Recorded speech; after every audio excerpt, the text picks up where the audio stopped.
Hey, hello everyone. Let's start uh, today's discussion.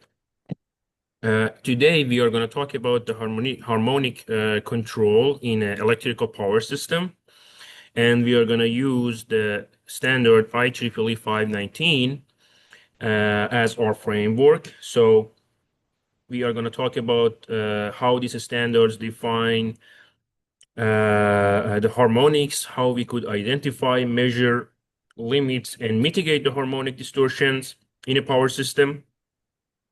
And also, we are gonna introduce the most important and popular parameters that quantify the harmonic distortion in a power system, which are the THD, total harmonic distortion, and TDD, total demand distortion.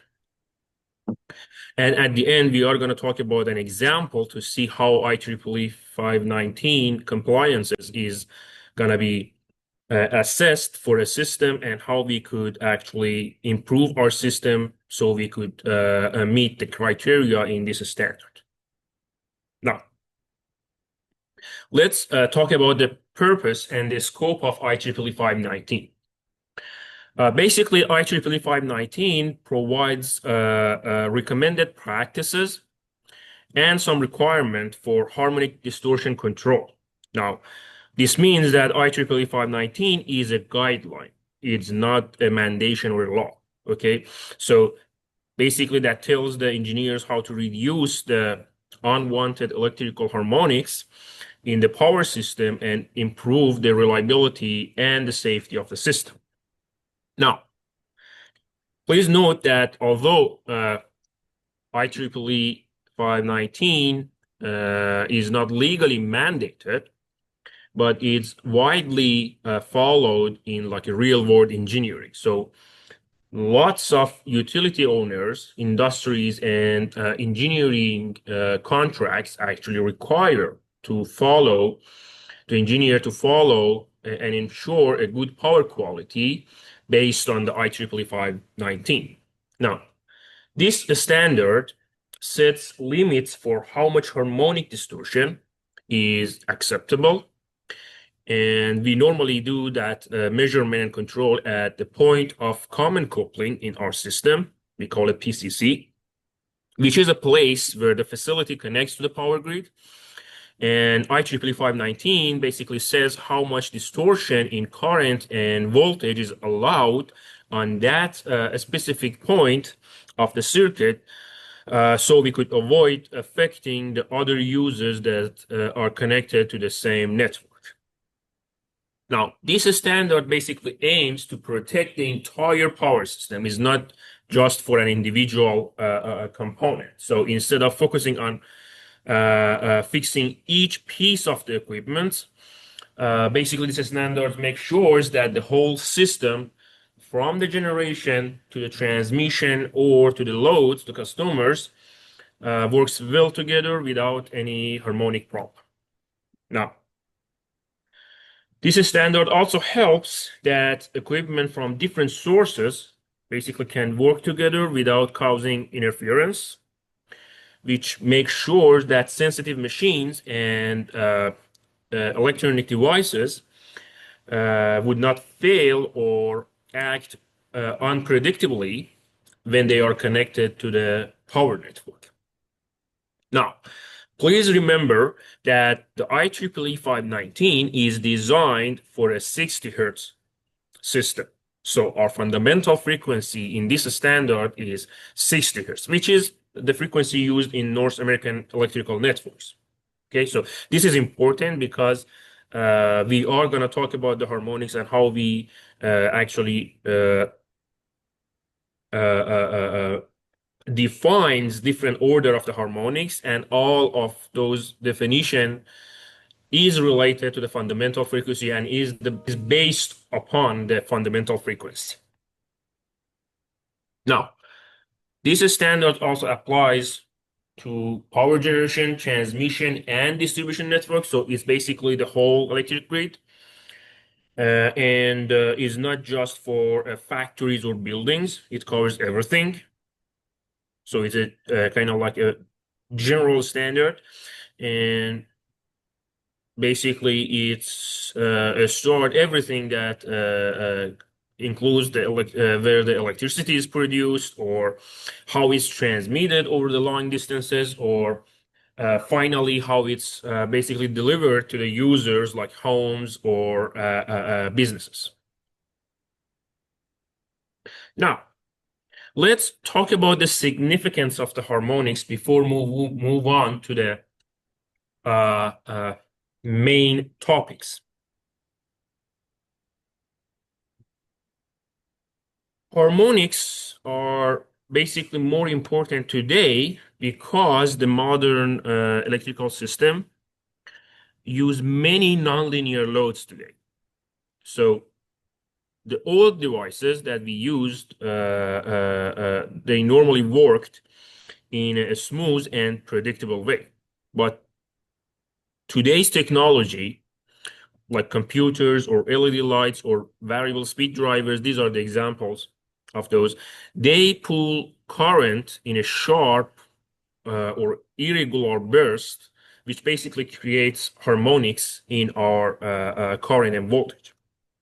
Now, there are some common sources for the harmonics that include like adjustable speed drivers or uninterrupted power system, the power supplies, the UPS system that we have, or switch mode power supplies and power electronics, switch-based power electronics, which like some switch-based rectifier or inverters, they are all like kind of like are as like in this category. Another source, as we mentioned before, is LED lighting system.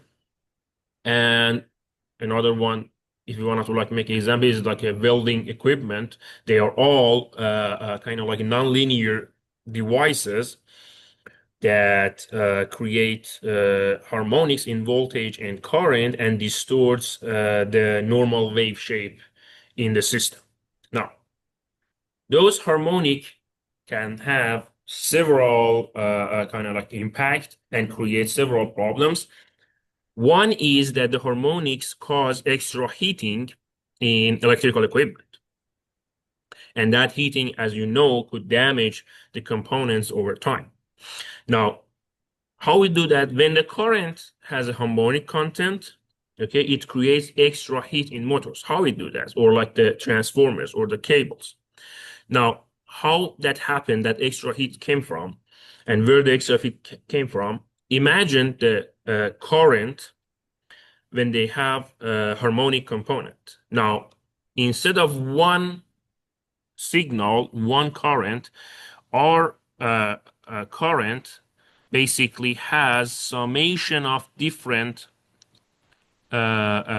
signals with different frequency. Okay, so now when we wanted to like calculate the power loss, which is the cause of those heating, when we say that the power loss is R times I square, now this I square is the summation. So we have one power loss based on our fundamental component, but each of the other components also create their own power loss. So we have extra power loss that like is a superposition. They add up to each other. And when we have power loss, it means we have extra heat in our system. Now, another effect of the harmonics is that they can cause like malfunction or misoperation in the equipment. So sometimes we have some equipment that are sensitive, like controllers or medical machines. They need a pure kind of like a signal and clean and a stable signal to work properly. And when we have a poor power quality because of the harmonics, then they may respond incorrectly or even shut down. Okay, so this is also one of the impacts of the harmonics. Now, another part is that the harmonics can lead to insulation breakdown. Okay, so we said that one uh, impact of the harmonic is that extra heat, and we know that okay, extra heat creates aging and like accelerate the aging in the devices, and so it's not the insulation are not exempt from that. So that heat also create aging in the insulation, meaning they are more likely to break down. But that's not just the heat that would cause that. When we have harmonics, the insulation would face some extra stress in current and voltage. Okay, so that could damage that insulations in our circuit, which is basically create some short circuits or failures in our system. Now, another factor is that harmonic reduces the overall efficiency. Now, let's talk about it, how it would reduce the overall efficiency. When we talk about the power generation, we don't get that energy out of nowhere. We basically convert some type of energy, like it could be a mechanical energy or solar power, solar energy, all those things. We convert that other power, let's call it PM, mechanical power, we convert it to the electrical power. Okay, now this energy, this power has the limitation. We know this is like a constant, or there is a like a certain amount of energy here. Okay, now if this electrical power that is the result of the conversion from that specific amount of energy, okay, if this has harmonics, that means there is several components in this power for each of the frequencies, each of the harmonics. One is the fundamental frequency power, but other ones are the powers in the harmonics. Okay, so when we have harmonics, harmonics would take a portion of our overall power. And since we have a conservation of the energy and we have a specific amount of original energy, that means what we get out of a poor system with a poor quality is going to be less than what we should have. So it reduces the efficiency in our system. Now, the harmonics also can amplify some of the frequencies because of the resonancy. Now, what is that? We know every system, every physical system has a natural frequency. And if we have a signal or input with the same frequency of the natural frequency in our system, then the resonance happens. And when the resonance happens, that specific input gets amplified significantly in our system. So if, God forbid, one of the harmonics matches the natural frequency of our electrical system, that means we are going to have a significant problem. It would boost the size of that harmonic significantly, and which is either cause malfunction or, in severe cases, the damage in our system. Now, today, there is another aspect. Today, power system are also using the power lines to transfer the measurement and the data. So the data in different geographic places are modulated over the power signal, over that 60 hertz or 50 hertz in the system. So it would be transferred to the control center.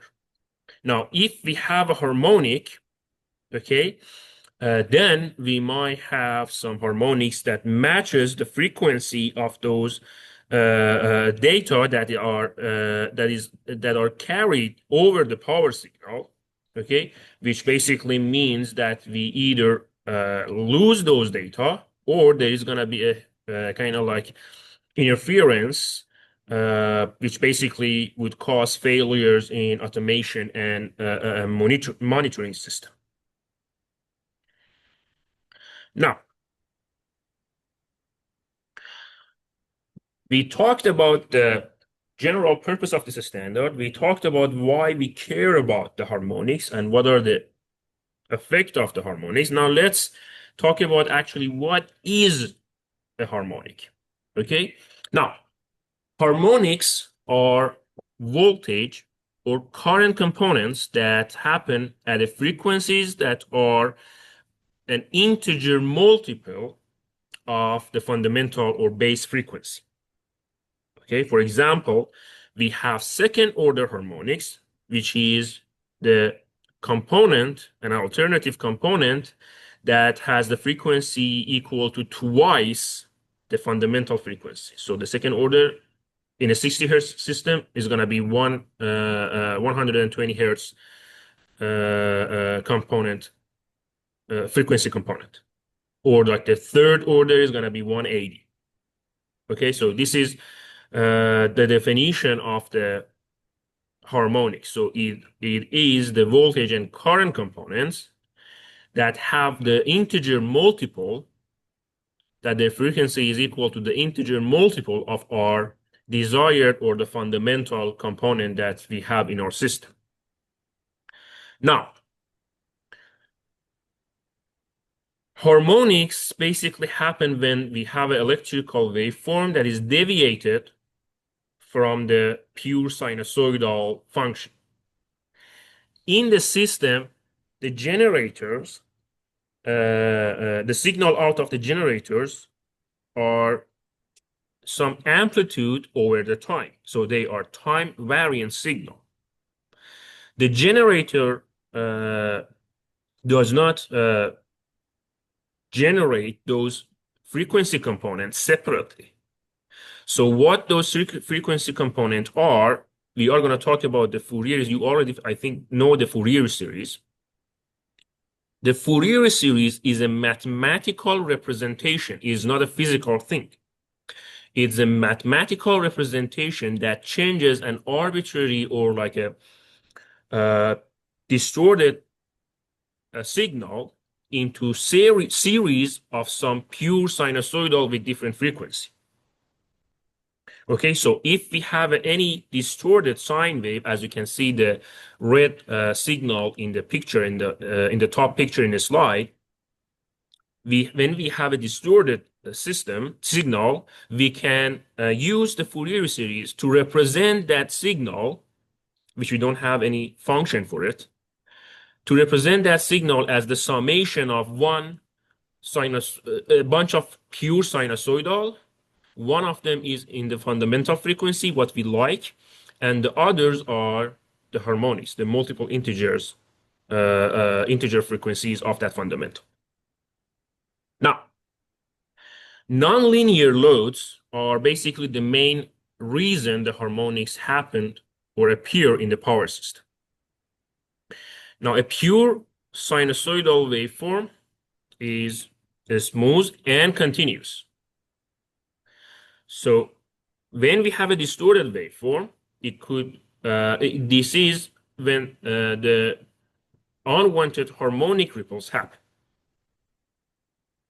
So when the harmonics are present, the signal looks like dented or flattened, like a wheel with a bumps.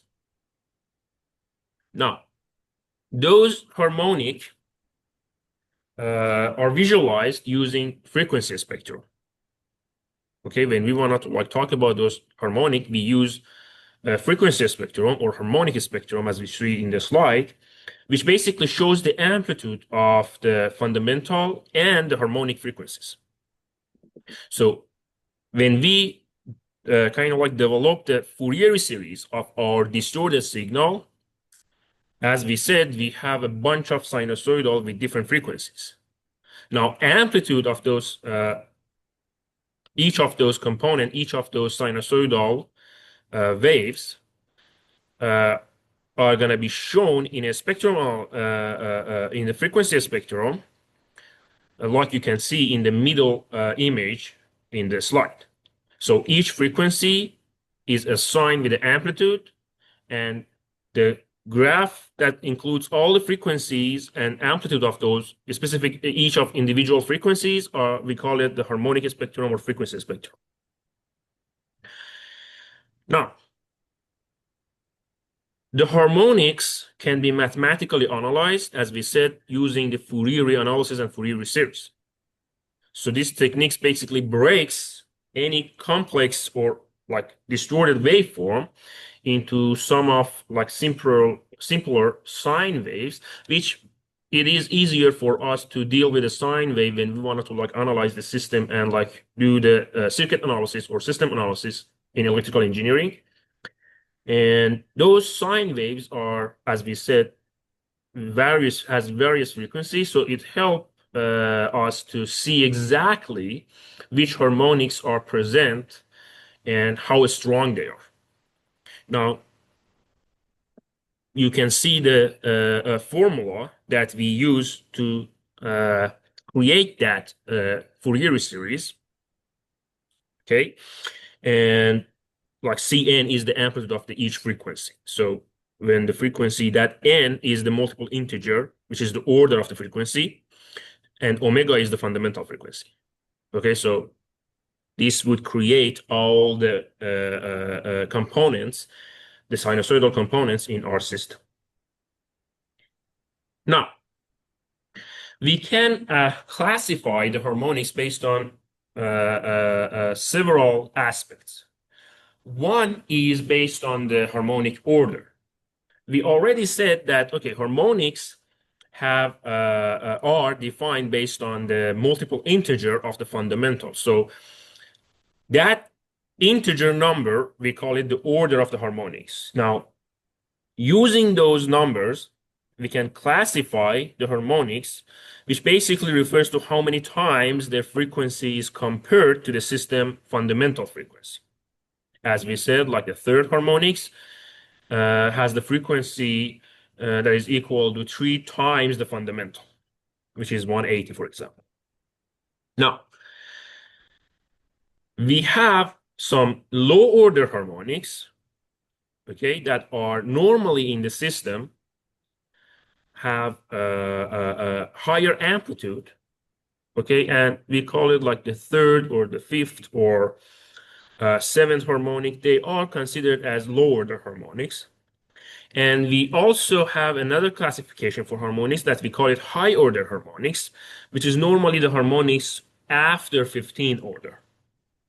Okay, so it's like 17, 19, 20th. Like these are normally the harmonics that we consider high order. Now, high order harmonics are normally kind of like are not gonna be considered as a problem in our system, because as the order increase, the amplitude decrease. Okay, so when we go to the higher frequency, the amplitude is gonna be lower, but there is an exception. When we have a high speed or like fast switching devices, like the inverters that uses the PWM to create some chain of pulses that mimics the sinusoidal. Okay, now when we have those kind of fast switching devices, then it means that whatever frequency that device is used for switching, for example, one inverter could have like a 1.2 kilohertz for its switching frequency. Okay, now, because we have a fundamental source in our system for that high order frequency, okay, now that high order frequency is not gonna behave like the pattern of the normal frequencies, which, as we said, higher the frequency, lower the amplitude. Now, that specific frequency is gonna have a higher amplitude in respect for the neighboring frequencies. So that's the exception. So when we have a higher speed switching in our system, the frequency of the switching, that fast frequency, the high frequency, is also gonna be a high, is gonna have high impact in our system. For example, if you for the inverter that I mentioned, like 1.2 kilohertz, it is going to be the 20th order frequency in a 60 hertz system. Okay, so now this is one way that we could classify the harmonics. Another way that we could group them is based on their phase rotation or the sequence in a three-phase system. Now we know we have three sequence when we talk about the uh, three-phase system. If our sequence, the rotation of our phases are A, C, B, we call it positive, sorry, A, B, C, we call it positive sequence. And if we have A, C, B, we call it negative sequence. Now, how we can consider that? Imagine you are watching, this is your eye, you're watching the rotation of the phases. So A, B, C is the order that you could see the phases that are rotating. So you first see the A, and then you are gonna see B, and after that you're gonna see the phase C. So it's gonna be A, B, C, and this one the same way, A, C, B. So A, B, C is positive sequence, A, C, B is negative sequence, and if we don't have rotation, we have zero sequence. Okay, now, so depend on the frequency of the harmonics, we can group them into positive, negative, and zero sequence. Now, any order that is 3k plus 1 times the frequency of the fundamental, so like 4 is 3 times 1 plus 1. 7 is 3 times 2 plus 1. All these multiple integer that follow this equation are considered positive sequence. If we have 3k minus 1, like 2, 5, 8, 11, all these orders of the harmonics are considered a negative sequence. And all the orders that are multiple of the 3, okay, is going to consider it as zero sequence. So this is another way that we could classify our harmonics. Another way is by origin. So we could have characteristic harmonics or non-characteristic harmonics. Characteristic harmonics have a predictable source, like rectifier. Okay, so for example, when you have like a 6-pulse converter, they produce harmonics at like 5th or 7th or 11th and 13th order. Okay, so you know what is the characteristic of your system, so you can design some filters. We are going to talk about them to talk about those filters to mitigate the effect or reduce the amplitude of those harmonics. Now, some of the harmonics are non-characteristics, so they result from real-world imperfection and normally are harder to predict or eliminate. So it might come from loose connections. The loose connection is not a characteristics of a device. It's an accident or the unbalanced load. It could happen by in a system, okay, but it's not desired. Or a resonancy. These are accidents. These are not characteristics. So if these kind of stuff happen in a power system, they would, or like the fault, they would create a distortion in our current and voltage waveform, meaning we have harmonics in our system. Now, as we mentioned, we have some key metrics that we could quantify the amount of distortion that those harmonics creates in our system. The first one is THD, which is short for total harmonic distortion. Okay, that THD basically measures the percentage of the distortion in a current or voltage waveform by comparing the strength of all the harmonics to the strength of the fundamental frequency. Okay, as you can see in the formula, we are adding the square of all the harmonics, the second order, third order, fifth order, all the way to the infinity. Okay, infinity is theoretical. We need to truncate at some place when we'll talk about the real world measurement. Okay, now we add those squares of the amplitudes and then take a square root from the summation and divide that by the amplitude of our fundamental frequency signal. That ratio, which if you multiply by 100, is going to be percentage. That ratio is THD. Now, please note that both THD and TDD, they use RMS value. So be careful about that.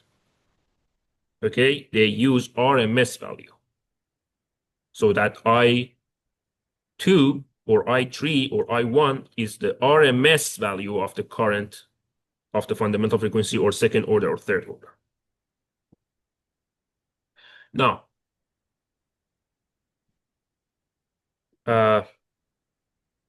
THD is an instantaneous measurement. So it can change, actually it changes a lot depending on how much load is being used at the moment. If you look at the equation, at the denominator, we have I, the value of the fundamental frequency. Now, that value is not always constant.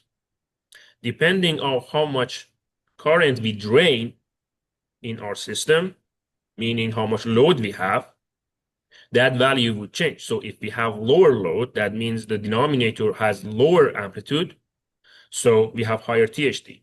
That doesn't mean that we have higher harmonics, it's just the ratio that is going to be increased because of the smaller load. Okay? Now, so it is a little bit, there is a little bit of a limitation when we wanted to use THD as a measure of distortion. Now, how we could deal with that shortfall, is to introduce the TDD, which is the total demand distortion. Okay, now in TDD, if you look at the formula, the denominator is the same. We are gonna add up the square of the harmonics and then create and get the square root of the summation. But in the denominator, we don't use the fundamental frequency. We use the maximum demand load. Okay, so our system has a capacity. It's not like we can supply infinite amperes of the current. Okay, so there is a maximum current that we could get from our system in the load. So that maximum amount is used as the reference to calculate the ratio of the harmonics and find out how much distortion we have. Now, this one is a more stable measurement and normally is used for the compliances when we talk about the limiting and criteria about the harmonics. Now, the TDD actually give us a more clear picture of the long-term harmonic performance and the system impact that we see. Now, we said that the harmonics are going to be analyzed in a frequency spectrum system. Now, let's go a little bit deeper on that concept. We know in the engineering, when we wanted to analyze a system in engineering, we either could do the time domain analysis or frequency domain analysis. Now, time domain analysis shows how voltage or current changes over time. And the distortion basically appears as like a wave shape irregularities, okay, or notches or spikes. Okay, so that means when you look at the signal, like on an oscilloscope, a clean sinusoidal would look smooth. But if you have harmonic distortion, it makes that signal look jagged or like uneven or chopped in certain places. On the other hand, when we talk about the frequency domain, we basically transfer the time-based waveform into frequency component. And we are going to use normally fast Fourier transform, FFT, as the tool that basically transfers from the signal from time domain to frequency domain. So instead of seeing how the signal changes over the time, we are going to see how strong each of the frequency components are. So basically, it helps us to identify which harmonics are present or how large they are, so we could plan for reducing them or mitigate them. How to visualize the frequency domain? As we said, we have harmonic spectrum, or another term is frequency spectrum. That is a plot that displays the magnitude of each harmonic. Okay, so that give us a visual like fingerprint for the distortion in our system. For example, if we have like a fifth or seventh harmonics and they are dominant in our system, we are going to see larger spikes at those at the position of those frequency. So we know where to focus on mitigating the harmonics. Now, analyzing the harmonic spectrum basically helps to determine that a system complies with the IEEE 519 or we need to correct something. That frequency analysis is very important for tracking down the sources of the distortion and basically choosing a right solution so we could make sure that our system is meeting all the limits and criteria that is described by IEEE 519. Now, we said that all the analysis and the measurement that we do, basically all the analyses are based on the measurement in the system that we are going to conduct those measurements at the point of common coupling, the PCC. Now, we said that this is a key location in a power system and is basically where your facility connects to the utility grid. Okay, so it's basically used as an official reference point. So we could check the harmonic levels and meet the IEEE 519 standard. Now, the PCC is important because the harmonic distortion at this point cannot just affect our system. It could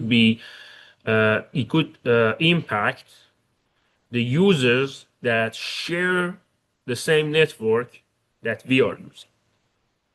Now, basically, electricity flows through the shared grid. So if your system injects too many harmonics at the point of common coupling, that means those distortions can travel either upstream or downstream in the system and cause problem for the other customers or other part of the system. Now, the PCC location normally include the low voltage side of the utility-owned transformer after the main service disconnect or the switchgear where some multiple feeders are going to be combined. You can see some of the examples in the schematics that I put in the slides. Now, when we measure the harmonics, now let's talk about how IEEE 519 would set the limitation and criteria for our system, and we can see if our measurement basically comply with that with those criteria, or we need to do something to fix the problem. Now, these standards basically limits how much harmonic in the current we are allowed to inject into the power grid, each of the customers. Okay, so this basically allowable harmonic depends on the size of your facility compared to the strength of the electrical system, and we are going to talk about those in the reference point for estimating that conditions is point of common coupling PCC. So whatever we do for these standards, we are gonna focus that we have one reference point, and it's the PCC. Now, basically that what we said, that dependency on the size of the facility and the strength of the system, we are gonna measure that by the ratio of our short circuit current, the value of short circuit current, over the maximum demand load. Okay, so as you can see, the in the table, that ratio is the current of the short circuit current divided by the load's maximum current. Now, if we have a smaller ratio, that means your system is weak. So you need to have a more strict harmonic limitation. If that ratio increases, then your system has enough strength to handle those harmonics, so you can inject. The limitation increases, and it's okay to inject more harmonics, and it wouldn't create any harsh problem with our system. So how we choose the limit for our system is based on our strength of the system, which is the short circuit current over the maximum load demand current. When we have the ratio, we choose our classification. So it could be lower than 20, or between 20 and 50, or all the other classification. When we find which interval we fall in based on the strength of the system, then we can find the limitation that a standards defines for our specific system.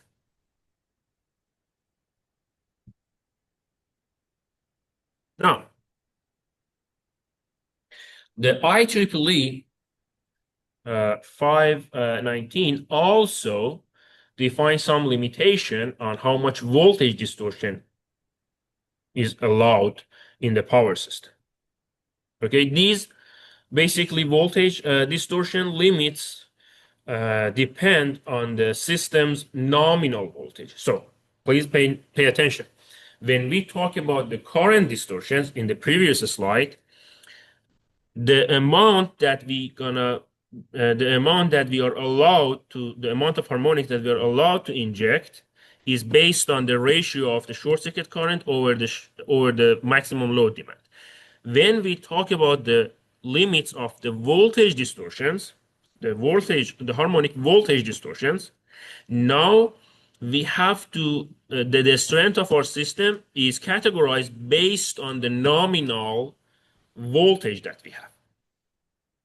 Okay, so for example, for the systems that are below 69 kilovolt, we are allowed to have 3% harmonic distortion. If we go above 69, it increases to 5. If we if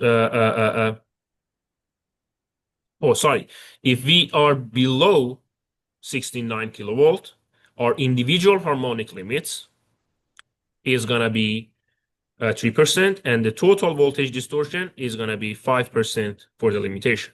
Now, if we have a nominal voltage between 69 up to 161 kilovolt, then our individual harmonic limits is gonna reduce from 3% to 1.5%.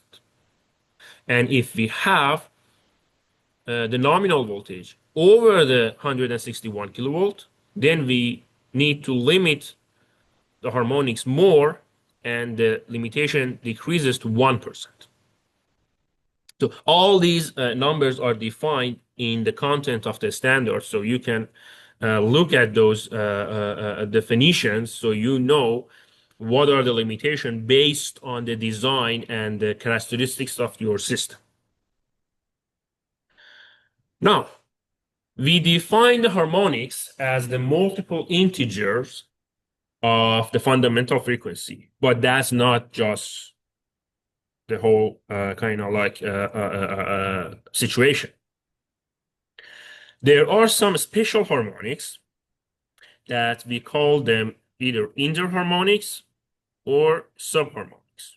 Now, let's define those.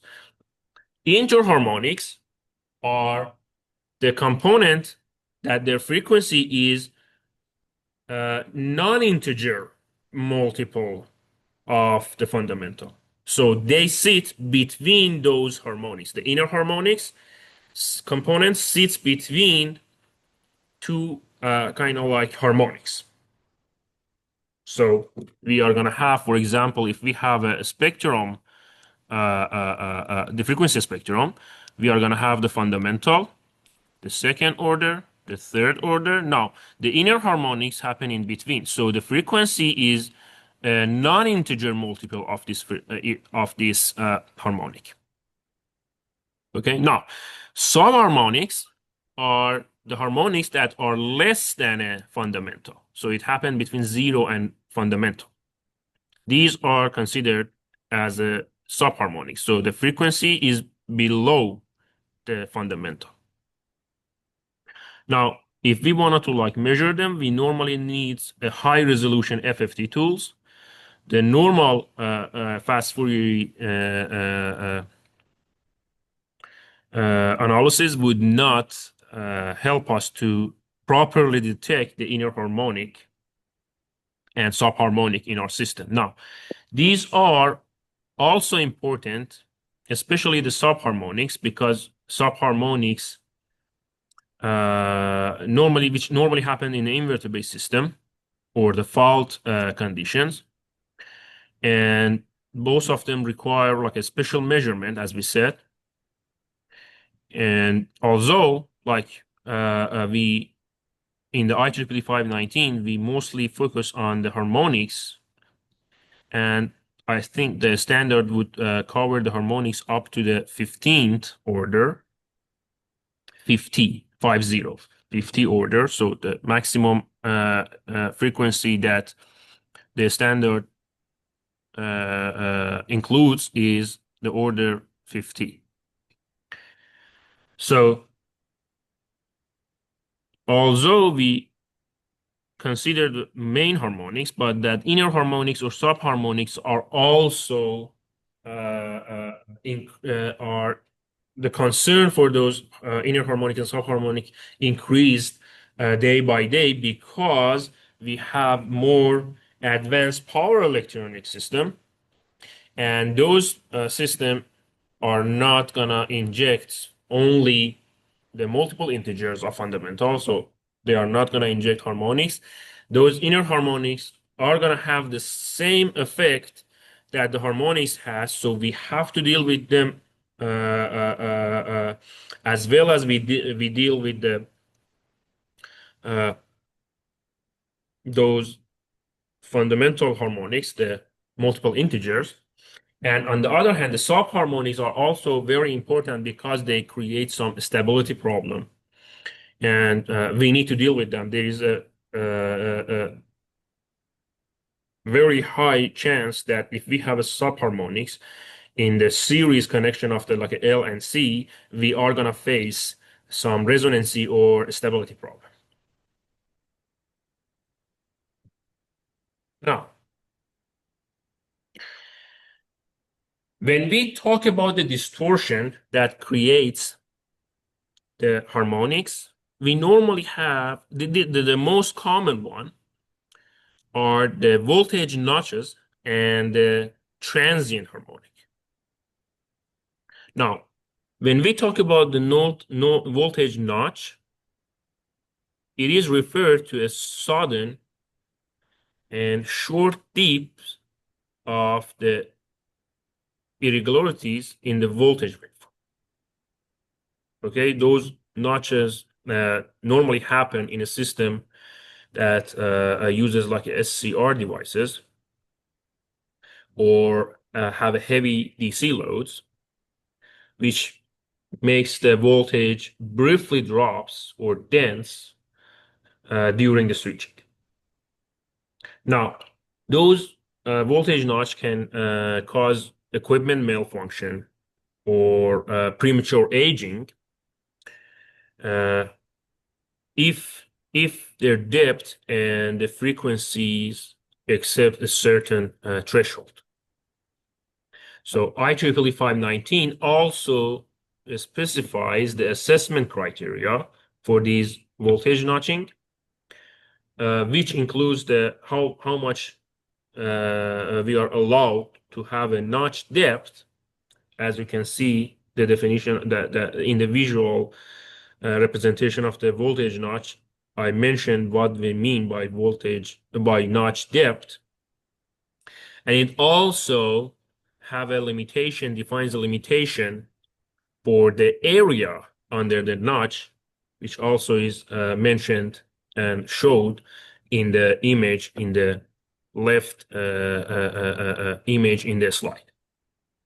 Now, normally, like this standards criteria make sure that our voltage disturbances stay within like an acceptable level, which is typically should not exceed 1% of a peak voltage. Okay, so that depth should not be 1% of the peak voltage. On the other hand, we are going to have some transient distortion, which creates transient harmonics. These are very fast and temporary disturbances, okay, which basically can kind of like excite some resonancy in the system, or sometimes causing like an ongoing harmonic problems. Those transient are normally measured basically using some high-speed digital fault recorder. Okay, so we could capture the fast and complex nature of those transient. Now, please pay attention that so far, like when we talk about the definition or like limitation that IEEE 519 has for the harmonic or even inner harmonic or subharmonics, we are addressing some steady state problem. What we mean by that is that when we wanted to like define the fundamental frequency or harmonic frequency for the orders, that means we need to have enough measurement for at least one cycle of our fundamental frequency. Before that, this is theoretical actually definition. Before that, we cannot define harmonics. So minimum one cycle, theoretically, minimum one cycle data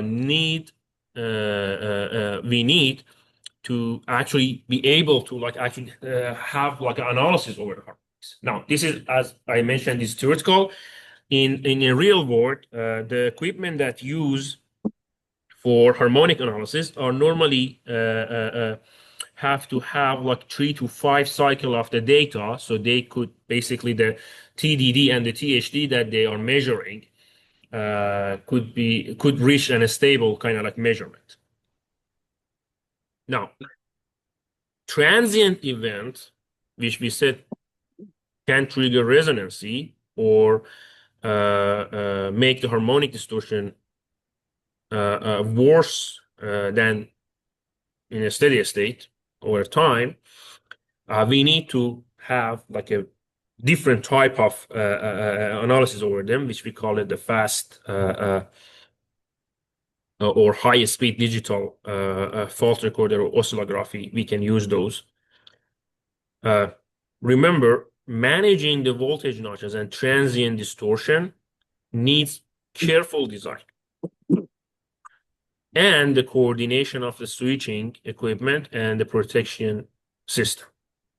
So if we have proper switching techniques, filtering, and system planning, we could minimize these disturbances and maintain a reliable system and have like a clean power. Now, we said that we have some primary sources of harmonics. Let's classify those. Some of them are in the industrial power electronic, like VFD, DC drives, or transistor controllers. We have some commercial and residential loads that have like a nonlinear effect, as you can see some of the examples in this slide. We also have some distributed generation devices that are part of the common sources of the harmonics, like solar inverters or like wind turbines or battery storages. These are the primary source of the harmonics. We could classify them into these three groups. Now, we mentioned the general impact. Let's go of the harmonics. Let's go for some of the examples of the component that we have in our system and how the harmonics could affect them. Now, in transformers, if we have harmonics, it could increase the eddy current and the core losses, okay, which leads to overheating of the transformer. Okay, so it can make their lifespan shorter and basically require them to operate below their rated capacity so they could avoid damages.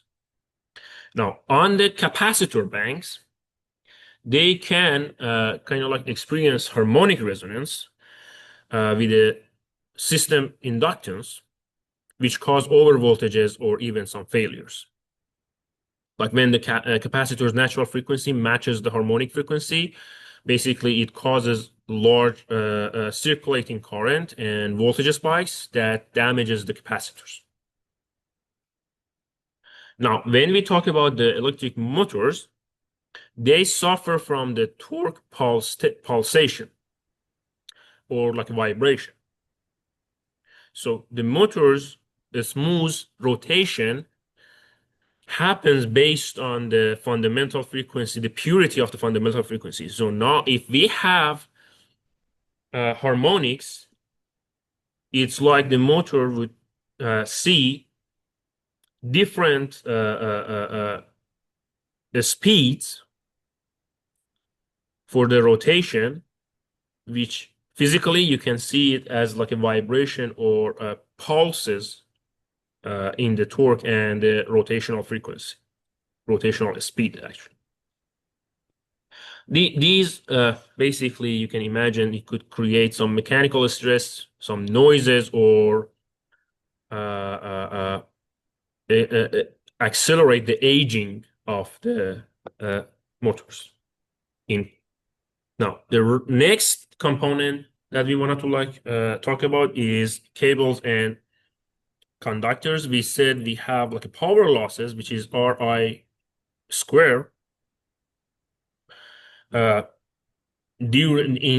the conductor, which means heat, and basically it means we are accelerating the aging of those cables or the conductors, and the insulation in those components are exposed to some damages.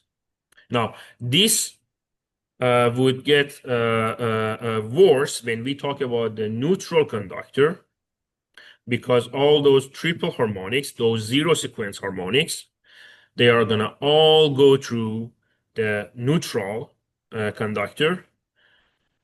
Now we have like, beside that, we have current, meaning we have some voltages on our neutral connection, which basically means we lost the perfect reference, perfect grounding.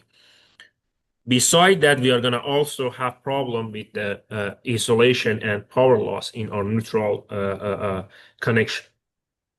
Now, one of the most important problem that harmonic creates in the system, in the power grid system, which is one of the today's problem, and we suffer a lot from that problem, is the effect on the protection system.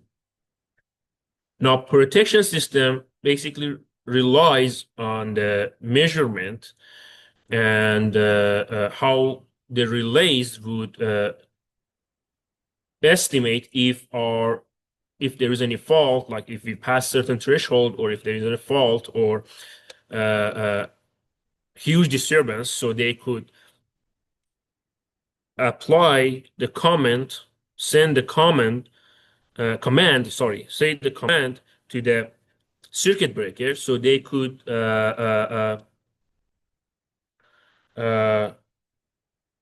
avoid damages in the system. Now, when we have the harmonics, it makes those protective devices a little bit confused.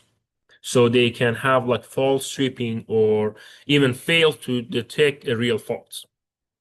Now, so overall, the harmonic distortion stresses the electrical equipment and reduce the efficiency and increase the maintenance cost, and also could create some unexpected failures.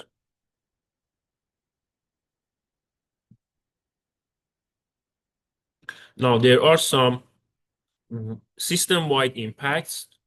The voltage distortion propagation, like if we have a harmonics in current, we have resistors, that means we are going to have harmonics in the voltage through the system, and it's going to be a spread through the system. We said about the resonancy, we already talked about that. There are going to be some filter bank, some capacitor bank. All of them would create, and we have inductance in our system, in the power system. All those can create resonance situation if we have a harmonic that matches the natural frequency of those system. We can lose the synchronization because of the harmonics, because the inverter-based distributed resources, they have to be synchronized with each other in the grid, but harmonics can basically desynchronize them. Okay, so it's caused some grid following inverters to fail to maintain the phase lock. So the PLL could not work properly. The PLL component in the grid following cannot work properly when we have harmonics. And we have some grid code violation, which basically can lead to some penalties if you inject so much harmonics more than the limit. The utility owner is gonna have increase your bill and add some penalties into that. We are gonna be forced to have some modification over our equipment, and sometimes if we are in a very extreme cases, we are gonna be disconnected from the utility. Now, we talked about the harmonics and the limitation and the effect and everything. Let's say we have the harmonics and it's a problem, how we can deal with that. There are several approaches to mitigating the problem. Some of them are load level solutions, meaning those characteristic harmonic that we talk about. We know the source of the harmonics. We know the orders and the patterns for those harmonics. Now we create or design a solution to mitigate at the component. There are some system level solutions, those non-characteristic harmonics. Those solutions normally involve some coordination among the system components within the network across the whole power grid.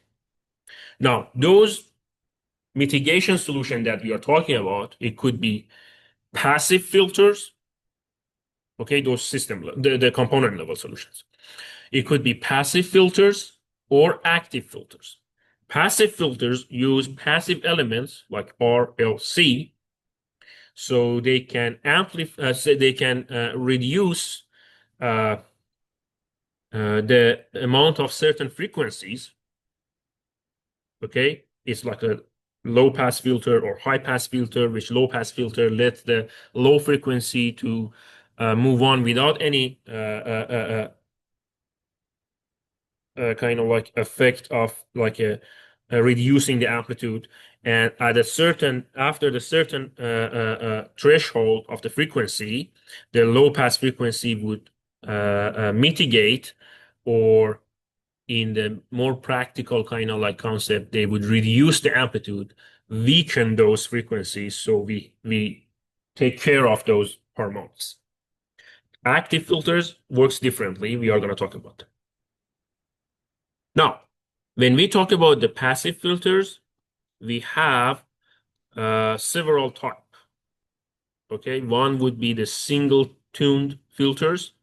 When we target a specific harmonic orders, it's like creating a low pass filter that eliminate the harmonics after like 130 hertz.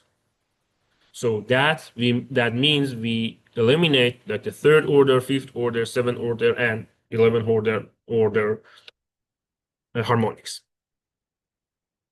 Remember, when we say, like for example, low pass filter, we normally what we have in mind about the gain of the filter over the frequency, the gain over the frequency is that we have a sharp or even like a semi-sharp situation. But remember, because we have inverters and high fast switching devices, in the high order frequency, we also have some problem. Now, in reality, because of the parasitic capacitor, after a certain voltage, the gain start increasing again.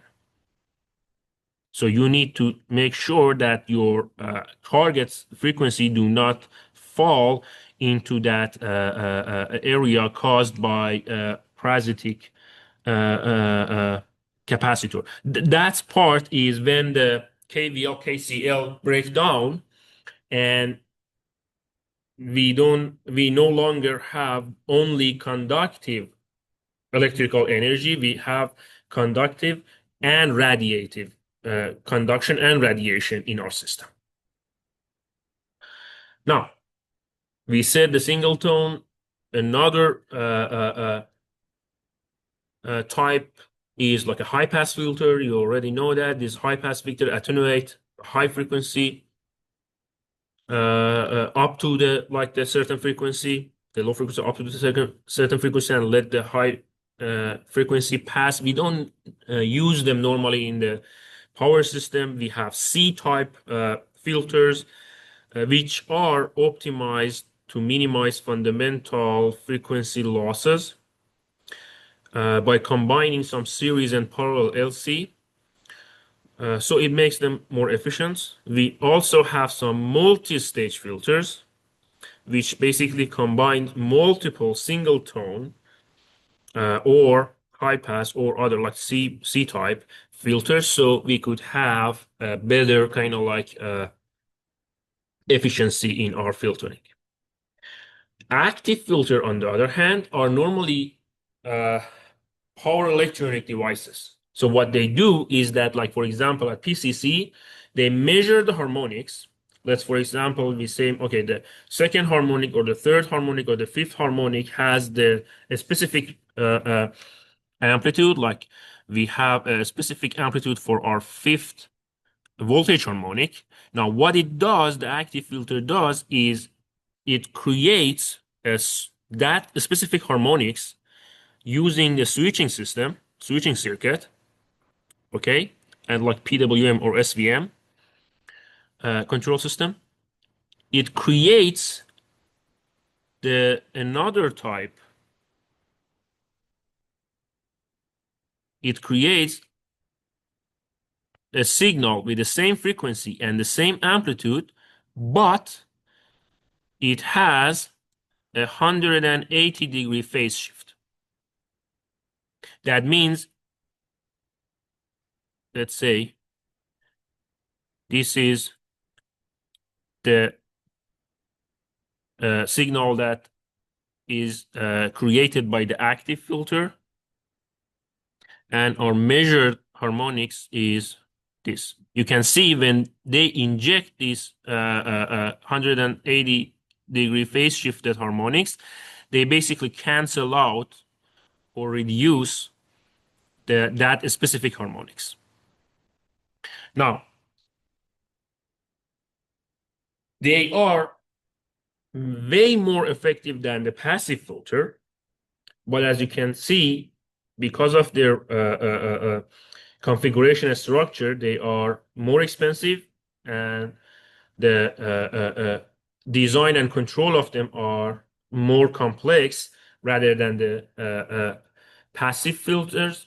But passive filters, there's a fixed design, you tune them and they sit over there forever. Active filters, because they are power electronics, you can actually tune them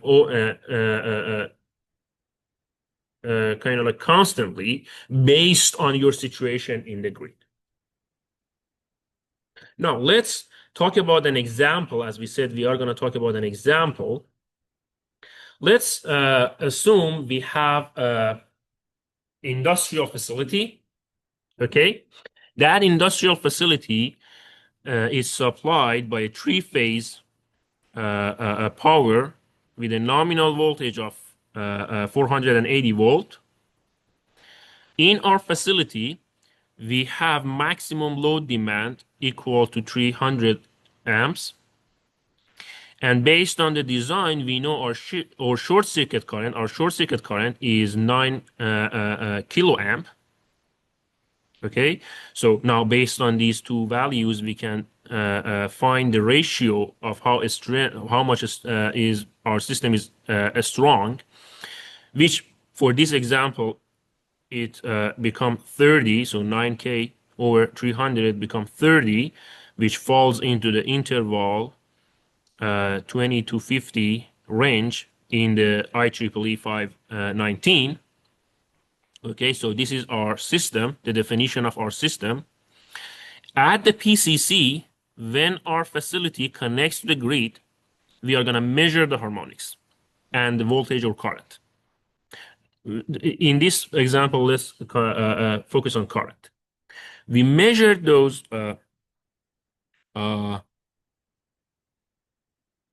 values, the harmonics, and we find out that the voltage that we are having here, the current that we are draining, we will cause having the fifth harmonic equal to 22 amp, the seventh harmonic equal to 18 amp, and 11th harmonic equal to 12 amp. Now for this range, the percentage of the allowed individual harmonics in IEEE 519 is 21 amp. IEEE mentions percentage, but we know what is our current is, so it should be lower than 21 amp. Now, as you can see, the fifth order harmonics exceed that. So now we have a problem here. Also, the TDD that we measured at the PCC at here, when we calculated, this is like calculating, this is like 22 square plus 18 square plus that 12 square, adding together, getting a square root over that IL, 300 amp. If you do the calculation, you would find that the percentage, and it's multiplied by 100, so we could have percentage.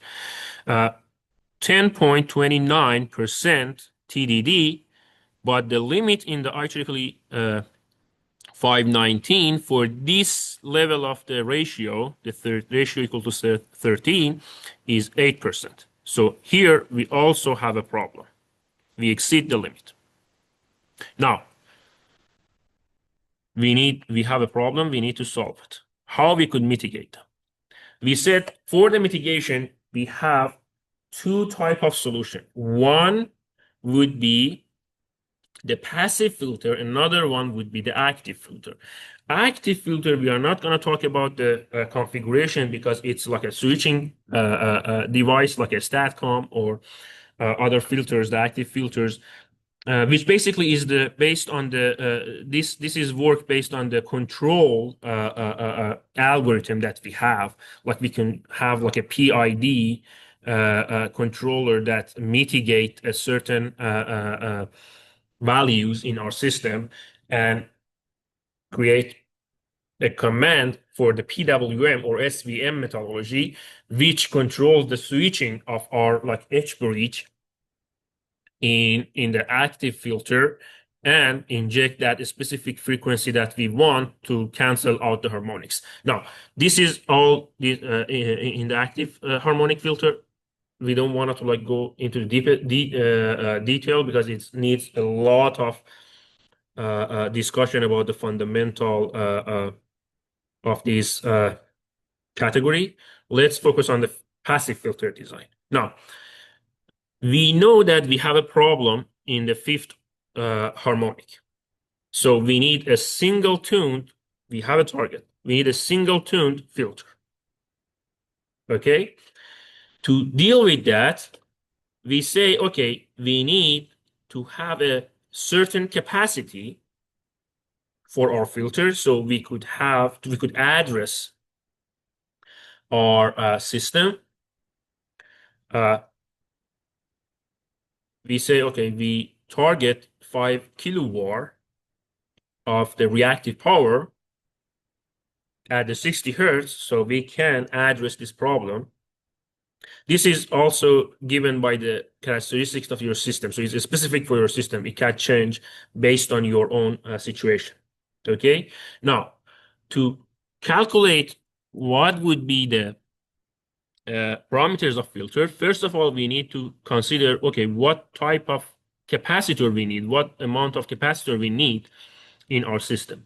To do that, we need to calculate the XC, which is the V square over the Q. Q is this one, and V square, we already know that it is 480 square. If you do the calculation, we would find that we need 1.53 reactance for our capacitor. Now, again, we know that if we have such a reactance, it means the value of the capacitance is 1 over 2 pi f xc. This is the 60 hertz. This is constant, and we have the x, so we can have the value of our capacitor, which is 1.74 millifarad. Now we have to tune the circuit. Okay, this amount of capacitor would supply this amount of reactive power. It's not filtering the fifth harmonic. It's individually. It's just provide the work capacity that we need. Now we wanted to like eliminate the fifth harmonic. We need to tune the filter using another inductance in our system. So the inductance and capacitance together would cancel out that harmonics. Now we want to do that based on the equation that we have. You can look up into the textbook to find this equation. I'm not going to go into the detail of where that equation comes from. The value of L to cancel out a certain frequency is 1 over 2 pi f, all of that squares, time the capacitor that we have. 2 pi is constant. The capacitor, we already have the value here. We put the capacitor. Now, what is this F? We wanted to cancel out the fifth harmonics. So this F is gonna be 5 times 60, which is 300 hertz. Now, if we do that, we could calculate that, okay, we need 1.61 millihenry of the inductance. Now we have our filter. We put that at the point of PCC between our facility and the grid. And after we done that, now we measure again our parameters. Now that we have that filter, we see that it was effective. Our measurement, you can calculate that, but our measurement would show that our fifth harmonic would be reduced to 12 amp, which, if you remember, the limit was 21 amp. So now we are good with fifth harmonic. That was our problem, one of our problems. Now, not only that, it also decreased the seventh harmonic. So now it wasn't problematic, but now we have a better situation. Okay, from the previous data. And another problem that we have was TDD, which, if you calculate all of that, you would find out in the new situation we have 5.03% of total demand distortion, and the limit was 8%. So now we are good. So now we have a compliances with the system. So this is how we can apply the IEEE 519 into our design and basically assess our system regarding that standard, find the problems, and then address those problems using the solution. Now, this is our discussion for today. If you have any question, please let me know. Otherwise, thank you for your attention.